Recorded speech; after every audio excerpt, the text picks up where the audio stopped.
This is how we're gonna set it up. I've taped my regular pencil value scale on here. And all I'm gonna do is I'm gonna take a marker and just extend my lines down. We're gonna have 7 boxes again. So if you don't have your value scale to set this up, that's fine. Just draw 7 boxes, okay? So like I said, I'm just gonna extend this down. If you have this available, it is so much easier to do this and the drawing itself. If you have this like readily available and taped up here, it's really easy to match the value, okay? So you should have 7. Remember, 1 is plain white paper, so we're not gonna draw in box number 1. Box number 4 is what we're gonna call the hue. So that's the actual color that we're gonna use, okay? So we're doing a value scale of blue. What I want you guys to do right now is grab your true blue, like your medium blue and your light blue that you have. Anything that looks the closest to this. I'm gonna hold them up for you. Mine's called cerulean blue and it's actually called true blue. Okay, so we wanna use 2 colors. If you don't have 2 colors right now, or 2 blues, you need to get 2 blues of it in your colored pencil pack. If you only have 1, that's what's gonna make it hard because it's really about layering blues. Okay, if you're stuck with only 1 blue colored pencil, message me in the chat privately and I'll make sure you get some more, okay? All right. I'm gonna start with my lightest blue. Mine's called cerulean blue. We're coloring in box number 4, okay? Before you color, I want you to watch what not to do. So look up here. I don't want you to sit here and go like this and go super dark from the beginning. I want you to go super light. It's gonna be lighter than value box number 4, and we're gonna do 2 small kind of layers. You don't need to color in the whole box. Super light, and then I'm gonna switch to my next blue, which is my true blue, and I'm gonna lightly layer on top here. Okay, when we're shading, I want you to really try to focus on these little tiny circles. I promise you, I can tell.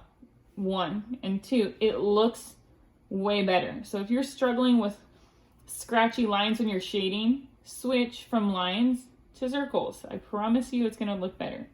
So I'm going to do a second layer of this true blue right on top of that light cerulean blue. Okay. What I'm trying to do is match the value of box number 4 in color to the value of box number 4 in the pencil. I'm going to switch back again to my light blue.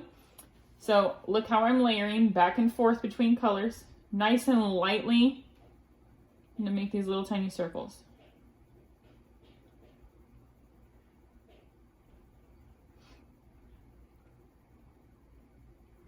And if I squint my eyes while I'm looking at this, I would say that my value matches box number 4.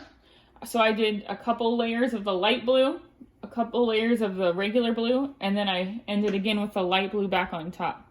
So I think that matches pretty well.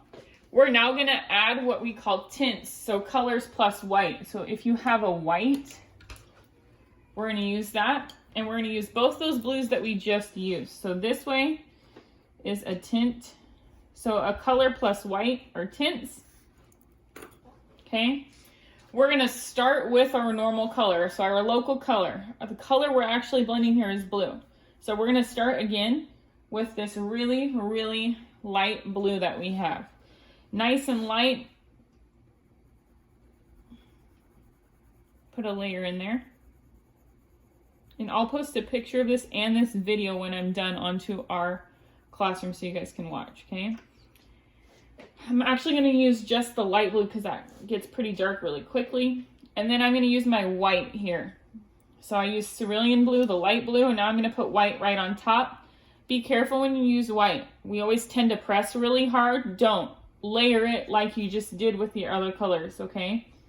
Really nice tiny little circles. You'll see the white colored pencil really plays a large role in pushing wax around. So like colored pencils are wax, right? And it pushes all the wax around on the paper, especially if you sit here and do it nice and lightly in those little tiny circular motions.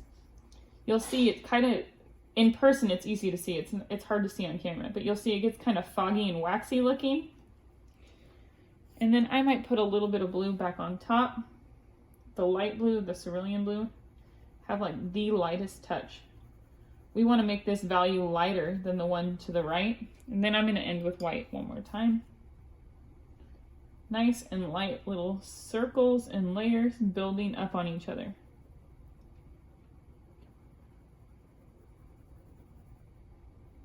Okay, so now we're going to do value number 2. So we just did a shade lighter than 4 on box number 3. We're going to do a shade lighter on 2, which means less blue, more white, okay?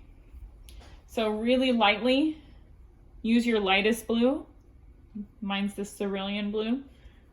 I'm going to really, really, really lightly put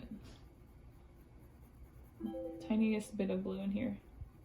Now what I'm going to do is I'm going to add more white, and I'm going to do more layers of white. So I'm not necessarily going to push harder right out of the gate here. Little tiny circles of white and layer it up.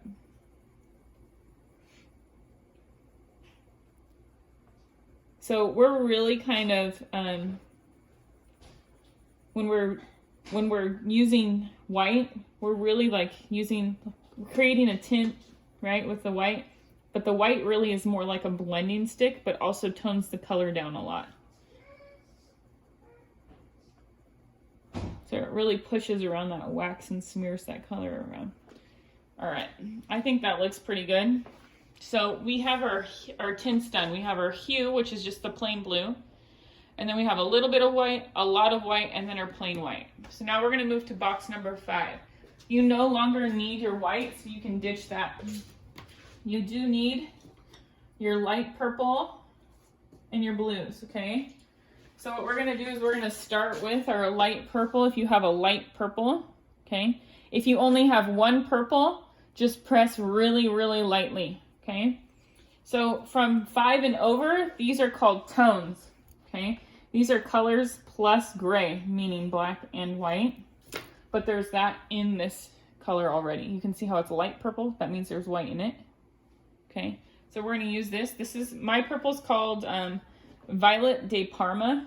Okay, so just light purple. I'm going to start with the light purple, really lightly. And we're going to try to just get one value shade darker than box number 4. This purple is really going to help us do that. So nice and lightly here. Okay, so I have a nice light layer, and then I'm going to go back to my cerulean blue and my true blue. So my 2 blues that I used on box number 4. I'm going to start with my cerulean blue.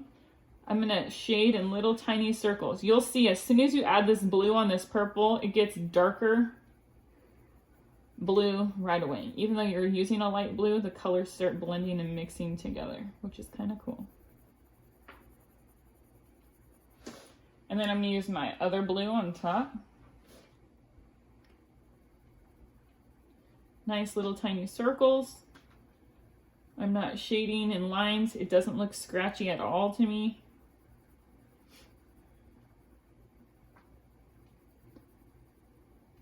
So we want this to just be one value darker to the right here.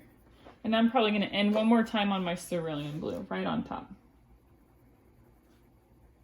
So if I were to squint my eyes right now and compare my color value to my darker value, it should look similar, okay? Darkness wise. All right, next I'm gonna do box number 6, okay? So we're getting darker again. So I want you to grab your dark purple as well. And then if you have a darker blue, so I have this indigo blue. If you have like a navy blue or a dark blue, okay? We're gonna start with the light purple again, that Parma. Really, really lightly here. Add that in there. Remember, we want to start light. We don't want to go dark from the beginning. So you'll see as you get darker, you blend and add more colors and there's more layering going on. So I've got my light purple. I am now going to do my 2 blues. So my cerulean blue is going to go in here right on top of that light purple again. And we're shading in nice little circles to avoid having that scratchy look. And you'll see the richness just keep developing the more colors you add on top. I'm going to go back to my true blue, my regular blue. So these are the 3 colors I just used in box number 5.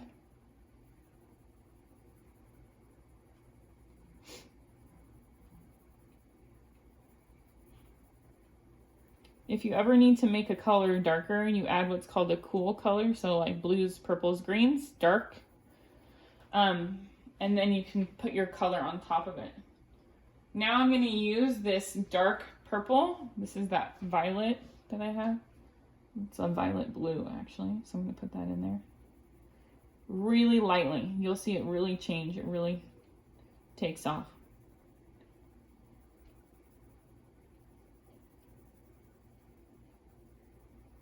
It's not about pushing hard right now. Nice and light layers.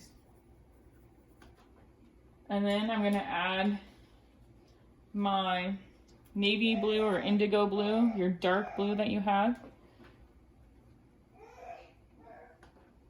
Right on top, really, really lightly.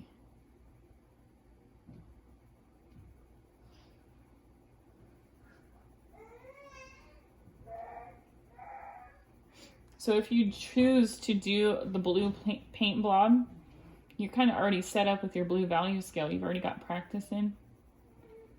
All right.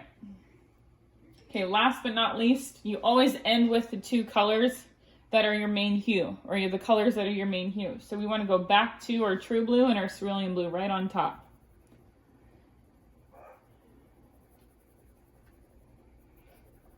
So you can see, I'm looking at my box number 6 and checking to see if it's darker than my box number 5, which is to the left, and it looks like it is. I think one more layer here of my lighter blue is going to really bring it together. So I'm going to put my cerulean blue now right on top and I should be done.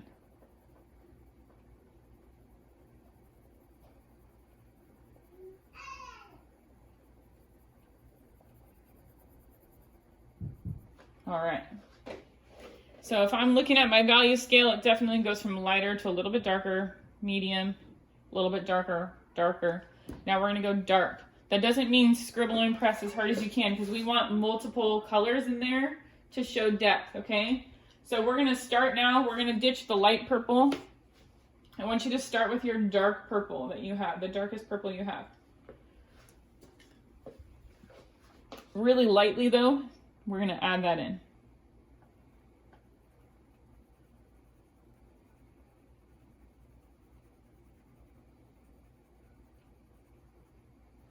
All right, now we're gonna go to our 2 main blues, okay, that you've been using, your hue blues.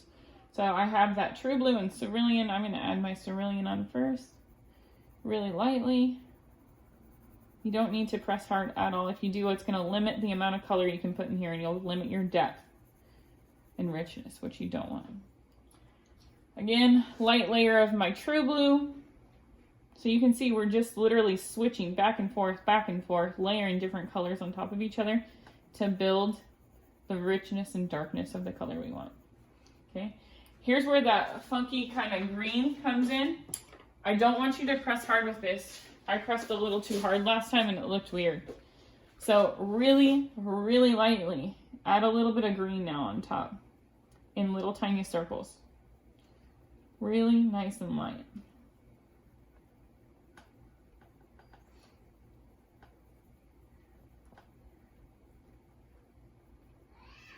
Okay, I'm going to now put my darker blues in there. So I have this violet blue put on top of that green to tone that down a little bit so it looks more blue in there.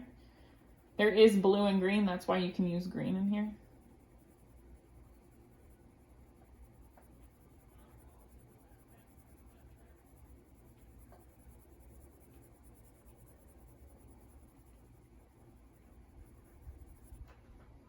All right. I'm going to do my other dark blue I have. Mine's that blue indigo or your navy blue. Right on top, nice and lightly.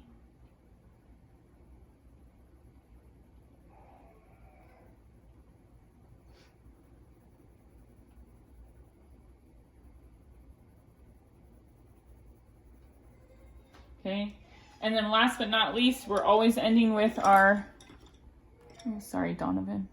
We're always ending with our 2 main colors. So I have my cerulean blue and my true blue are going to go back on top of everything that I just did. It's like a sandwich, right? And this is the star of the party here, these blues. We're using blue. So you want to end with blue. You never want to end with like green on top. It would look too green. So I'm going to use my cerulean, or my True Blue, and then my cerulean right on top. Nice little circular motions here to blend it all together. So you can see like the value and the richness really takes off. It has a lot of depth. Side note, when I was in school for painting, we weren't allowed to use black out of the tube. And my professor was always like, you can tell if people use black out of the tube because it's so flat. He would call people out and be like, you use this black right out of the tube, because if you layer your colors, so like really deep purple, really deep blue, it can build up a black and it looks better and more rich and there's more depth versus like this, versus just like straight black. So it's kind of interesting. I never knew that. All right, so now I've got my value scale, my tints, my hue, and then my tones, okay?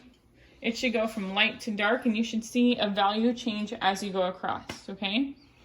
The next thing I'm gonna do, and what you guys are gonna do, I'll show you where it is. There's a reference photo in there to set up a mini paint blob, okay? I suggest doing the blue one. We just did the blue value scale, so we're gonna draw a mini paint blob right here to the right.